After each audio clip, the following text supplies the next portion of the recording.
विद्योदाम समप्रभां मृगपतिं स्कंदस्थितां भीषणां कन्याभिगर्भालकेटविलसत्तस्ताविरा सेवितां हस्तै चक्रगदाशिखेटविशिखं चापं गुणं तर्जनीं विभ्राणमनलात्मिकां शशिधरां दुर्गां त्रिनेत्रां भजे।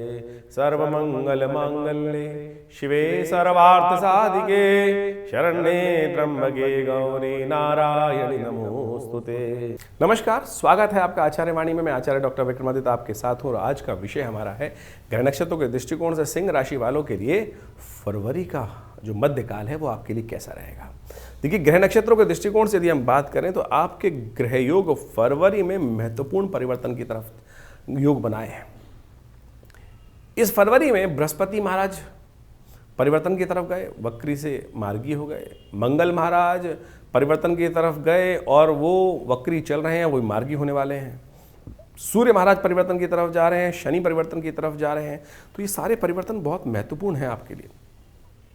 शुक्र महाराज जिस प्रकार से बैठे हैं राहु के साथ उच्च के होकर, ये भी बहुत विशेष है आपके लिए। आप समझिए क्या क्या कर रहे हैं। कहीं ना कहीं प्रसिद्धि का योग बनता दिखाई दे रहा है। चीज़ों को ऑर्गेनाइज वे में लाभ का रास्ता बनता दिखाई दे रहा है। रिजल्ट पॉजिटिव लाने के योग इस वक्त बन रहे हैं। लेकिन ध्यान रखिएगा स्वास्थ्य का, कमर का और पेट का और हृदय का ध्यान रखना बहुत ज़रूरी है आपकी राशि के दृष्टिकोण से। चाल सुधारने का प्रयास कीजिएगा। जीवन में कहीं ना कहीं स्वास्थ्य पे थोड़ा भारी पड़ने के योग बन सकते हैं। इसके साथ साथ आपकी राशि के दृष्टिकोण से थोड़ा सा परिवार में अशांति का वातावरण बन सकता है।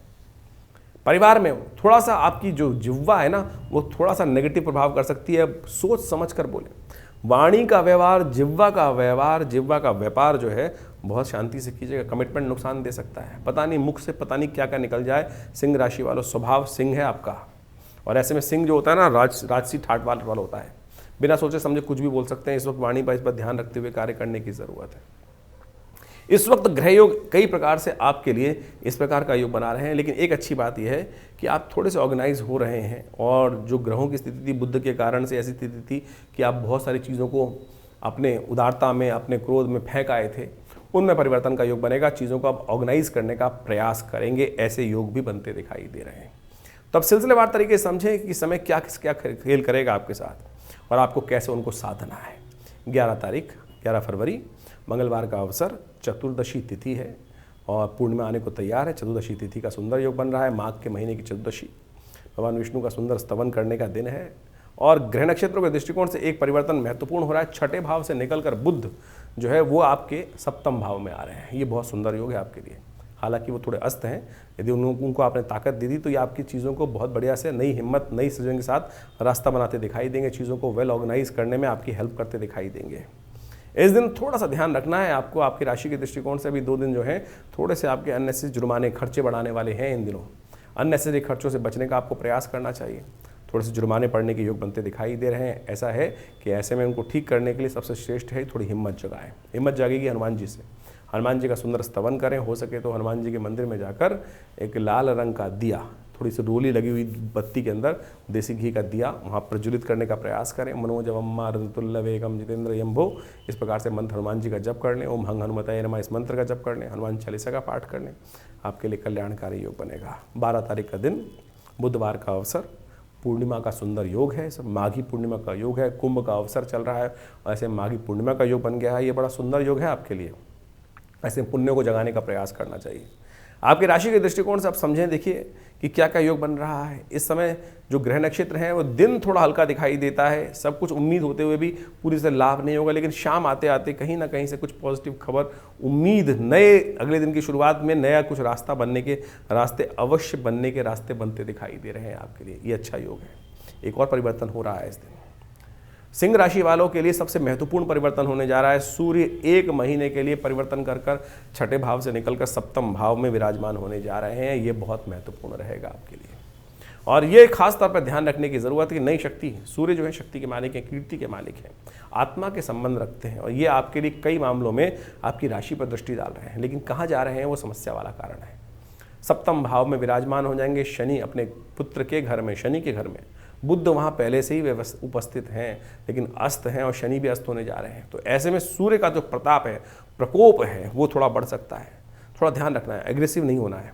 ये सूर्य एग्रेसिव होते हैं और बाकी सब परिवार को भी परेशान करने के योग बना सकते हैं। तो ऐसे में खास तौर पर ध्यान रखने की थोड़ी ज़रूरत है, अपनी इज्जत को बचाकर कार्य करने की ज़रूरत है। कलंक लगाने का लोग प्रयास कर सकते हैं, थोड़ा गुस्सा आपका रहेगा तो क्या होगा, आपको ध्यान रखना है। और एक बात और ध्यान रखना है, इन दिनों सूर्य का ये प्रभाव जो है, कान के कच्चे मत बनना है। लोग पता नहीं कौन कौन सी बात आपको बोलेंगे और कहीं आप उन पर रिएक्ट कर गए नेगेटिव बातों पर तो फंस सकते हो। इस बात का आपको ध्यान रखते हुए कार्य करने की ज़रूरत है। आपके लिए अच्छा है एक छोटा सा कार्य करना, यदि हो सके तो थोड़ा एक कोशिश करें चांदी की कटोरी में या तांबे के लोटे में मत करना ये काम। तांबे के लोटे में अगर ये कार्य करोगे तो नेगेटिव हो जाएगा। तांबे के लोटे के अलावा किसी भी चीज़ के अंदर आप एक काम कर सकते हैं, थोड़ा जल में दूध मिलाकर उससे भगवान सूर्य को अर्घ देने का प्रयास करें। यह आपके लिए बड़ा श्रेष्ठ उपाय है आपकी राशि के दृष्टिकोण से, और इस वक्त आपके लिए कल्याणकारी रहेगा। मैं कहूँगा पूरे एक महीना, जब तक मार्च के मध्यकाल तक ये रहेगा, ओम घृणी सूर्य आदित्याय नमः इस मंत्र का जप करते हुए भगवान सूर्य को अर्घ देने का प्रयास कीजिए। ये आपके लिए बहुत अच्छा रहेगा। तो आपको शांत करेगा, एग्रेसिव नहीं होने देगा, चीज़ों को अपॉर्चुनिटीज़ आपके सामने ला देगा। ये आपके लिए बड़ा श्रेष्ठ रहेगा। बात कर लेते हैं 13 तारीख की। 13 तारीख बृहस्पतिवार का अवसर। इस दिन फागुन का महीना आरंभ हो रहा है, प्रतिपदा तिथि है और कृष्ण पक्ष की, और साथ साथ संक्रांति का पुण्य इस दिन रहेगा, क्योंकि रात को करीब करीब 21 बज के यानी 9:56 के आसपास सूर्य परिवर्तन की तरफ गए थे, तो पुण्य इस दिन रहेगा। तो ऐसे में सूर्य थोड़े से कई मामलों में नेगेटिव हैं, जीवन साथी के लिए भी नेगेटिव हैं, और कई मामलों में आपके लिए कुछ पारिवारिक अशांति उत्पन्न करने के योग दे सकते हैं। तो आपके लिए अच्छा है कि घी का दान करने का प्रयास करें। किन्हीं ब्राह्मणों को या श्रेष्ठ जनों को मंदिरों में घी इत्यादि का दान करना, चावल इत्यादि का दान करना, ऊनी वस्त्र इत्यादि का दान करना, चप्पल इत्यादि का दान करना, जूते इत्यादि का दान करना, ये आपके लिए बड़ा श्रेष्ठ रहेगा। ग्रह नक्षत्रों के दृष्टिकोण से समझे तो नई उम्मीद दिखा रहा है, ये नई उम्मीद लेकर आया है ये दिन, और खास तौर पर आपके लिए कई पुण्य को जगाने वाला रहेगा। हिम्मत अच्छा रहेगा, क्लियर विजन रहेगा, और साथ साथ जो चीज़ें आपके नेगेटिव भी हैं उनको भी आप पॉजिटिव वे में देखते हुए आगे ले जाने की स्थिति बना सकते हो। एक काम करने का प्रयास करें, बृहस्पति की थोड़ी शक्ति लें। बृहस्पति बहुत पुण्यदायक स्थिति में बैठे हैं आपके लिए, जो सुख भी देने वाले हैं, धन भी देने वाले हैं। तो ऐसे में एक काम करें, पीली चीज़ों का दान, लिखने पढ़ने की जो चीज़ें होती हैं ज़रूरतमंद बच्चों में वितरण करा दीजिए। बृहस्पति की ये उपाय करना आपके लिए बहुत सुंदर योग देगा। 14 तारीख का दिन शुक्रवार का अवसर, द्वितीया तिथि है, और ये दूज का दिन जो आपकी राशि के दृष्टिकोण से बन रहा है, यह आपके हमारी दृष्टिकोण से हमें दिखाई देता है कि आपके लिए ओवरऑल अच्छे रिजल्ट्स, यदि आप शांति से काम चीज़ों को समझते हुए कार्य करेंगे, बुद्ध का नेगेटिव प्रभाव हटा देंगे। बुद्ध अस्त होने के कारण से थोड़ा नेगेटिव प्रभाव है, उसको ठीक करने के लिए थोड़ा गौ सेवा, गाय को पालक इत्यादि डालने का प्रयास कीजिए। बुद्ध को शक्ति मिलेगी तो क्या होगा, चीज़ें ऑर्गेनाइज करने में आपको रास्ता बन सकता है। ऐसा ध्यान करते हुए कार्य करें। चंद्रमा बहुत पूरी पॉजिटिव लेकर आपके साथ आया हुआ है, लेकिन सूर्य वहाँ अननेसेसरी का एग्रेसिवनेस बढ़ा रहा है आपको। शनि महाराज वहाँ बैठकर सूर्य के साथ क्या हो रहा है कि थोड़ा सा आपको जिद्दी बना रहे हैं। तो इन सब चीज़ों को त्यागते हुए कार्य करना है आपको। सरल होइए, थोड़ा सरलता के साथ काम करने का प्रयास करें, रिजल्ट तभी आएंगे, इस बात का ध्यान रखना। कई बार क्या होता है, हम ऐसे चलते हैं ऐसे ही काम, कई बार उंगली टेढ़ी करनी होती है। और सूर्य क्या होता है, आत्मा कालिक है, तो चीज़ों को युक्ति नहीं लगाने दे रहा है।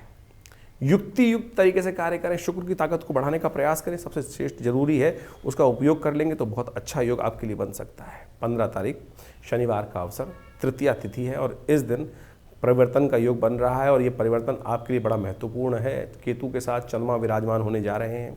सुबह 5:45 पर ये योग बनेगा। ये आपके लिए कहीं ना कहीं आशीर्वाद से लाभ दे सकता है। ये बहुत सारे रुके हुए कार्यों को पूर्ण करने का रास्ता बना सकता है। शुक्र के बिल्कुल सम्मुख होकर युक्ति के द्वारा कार्य करने से लाभ प्राप्ति के योग बनते दिखाई दे रहे हैं। किसी बात क्या होता है कि थोड़ा सा काम करवाने के लिए थोड़ा सरलता भी, थोड़ा झुकना भी पड़ता है। आपका झुकना आपकी फितरत है नहीं सिंह राशि वालों, लेकिन कई बार झुककर बहुत सारे कार्य सरलता से हो जाते हैं, इसीलिए हमने आशीर्वाद का उपयोग किया। कई बार झुककर, भाई साहब आप बड़े हैं, आपका थोड़ी वाणी की शालीनता ध्यान रखिएगा। सिंह राशि वालों को वैसे क्या होता है, खाऊ पाड़ू होते हैं, बोलने में कुताही नहीं बरतते हैं, लेकिन कई बार शालीनता से, सरलता से और थोड़ी सी वाक्पटुता से कार्य बन सकता है। चंद्रमा आपके लिए जो योग बना रहे हैं, शुक्र के साथ बैठ के वाक्पटुता उत्पन्न करते दिखाई दे रहे हैं, उसको कर लीजिए। लेकिन बुध है अस्त, तो वो जो नीति है उसको लाने के थोड़ी सी, इसलिए ज्ञान ले लीजिए तो अच्छा रहेगा आपके लिए। शनिवार का अवसर है, कोशिश कर हनुमान चालीसा का पाठ कर लीजिए। हो सके तो काली चीज़ों का दान कर दीजिए, साबुत उड़द का दान करना भी आपके लिए अच्छा रहेगा। हाँ, एक बात का ध्यान रखिएगा, भद्रा बन रही है दिल्ली के पंचांग के अनुसार से इस दिन 10:52 के बाद, तो नए कार्यों में हाथ डालने से आपको बचना चाहिए। इसके बाद योग ऐसा रहेगा। 16 तारीख रविवार का अवसर है, चतुर्थी तिथि है इस दिन, और ग्रह नक्षत्रों के दृष्टिकोण से यदि हम ग्रहों का योगायोग समझें तो बृहस्पति से दृष्ट होकर चंद्रमा लाभ की योजना बना रहा है। लाभ मिलने के पूरे संकेत मिल रहे हैं। कहीं ना कहीं बहुत सारी चीज़ों में लाभ की स्थिति बन सकती है। बस थोड़ा विजन बदलना पड़ेगा, देखने की दृष्टि बदलनी पड़ेगी। थोड़ा सा सूर्य और शनि को पीछे हटाना पड़ेगा। सूर्य एग्रेसिव, शनि जिद, इन दोनों को जरा पीछे हट लिए, यही युक्ति अपना लो तो सब कुछ कार्य बन सकते हैं आपके लिए। ग्रह नक्षत्रों के दृष्टिकोण से समझ लीजिए आप। चतुर्थी है इस दिन, कोशिश ये करें गणेश जी का स्तवन करें। गणेश जी ने क्या किया, सिद्धि प्राप्त करी। किस प्रकार से, भगवान शंकर, शादी की बात चल रही थी, कार्तिकेय जी तो हवा में उड़ गए भूमि प्रदक्षिणा करने के लिए, लेकिन गणेश जी के दिमाग में आई बुद्धि युक्ति कि मेरे पिता माता पिता की चक्कर लगा लिए, एक नहीं 7 बार चक्कर लगा लिए, बोले 7 बार घूम आया। यही बुद्धि गणेश जी से प्राप्त होगी। इसलिए गणेश चतुर्थी का दिन है, गणेश जी का स्तवन करें। आपके लिए ग्रह बिल्कुल अनुकूल चल रहे हैं तो आपके लिए अच्छा रहेगा। हमने विवेकानंद योगाश्रम में इस दिन गणेश यज्ञ रखा है, साथ साथ नवग्रह शांति महायज्ञ रखा है, इसका उपयोग कर सकते हैं। इस दिन तिल का दान, तिल के द्वारा हनुमान जी, गणेश जी का सुंदर स्तवन, उनके मंत्रों का यज्ञ सब प्रकार से कष्टों को हरने वाला है। आप भी यदि इस यज्ञ में भाग लेना चाहते हैं तो फ़ोन पर अपना स्थान आरक्षित कर लीजिए, कल्याणकारी योग बनेंगे, अच्छा रहेगा आपके लिए। 17 तारीख सोमवार का अवसर है और पंचमी तिथि इस दिन विद्यमान है। ग्रह नक्षत्र परिवर्तन की तरफ जा रहे हैं और ये परिवर्तन जो ग्रह योग दे रहे हैं, जाते जाते बहुत कुछ देखे जा सकते हैं। ऐसे में विशेष तौर पर सिर्फ वाणी का संयम ध्यान रखना है। वाणी पर अननेसेसरी मन जो है ना वो वाणी के अनुसार ना चले, इस बात का ध्यान रखिएगा। बुद्धि जो है वो तैरे नहीं, विचार जो है तैरे नहीं, स्थिरता के साथ काम करने की ज़रूरत है। पुरुषार्थ के साथ, मेहनत के साथ स्थिरता से काम करने की ज़रूरत है। तो इस बात का आपको ध्यान रखने की ज़रूरत है। स्थिरता से काम कर लोगे तो बहुत अच्छा रहेगा। सोमवार का अवसर है, मन के मालिक भगवान जो शंकर हैं उनका स्तवन करने के दिन है, जिनके सिर पर चंद्रमा विराजते हैं। तो ऐसे में कोशिश ये करें, चंद्रमौली भगवान शंकर का ध्यान करते हुए उनका सुंदर अभिषेक दूध से करिए। आपकी राशि के दृष्टिकोण से सब प्रकार से शुभ के योग बन जाएंगे, वाणी की संयम भी प्राप्त हो जाएगा।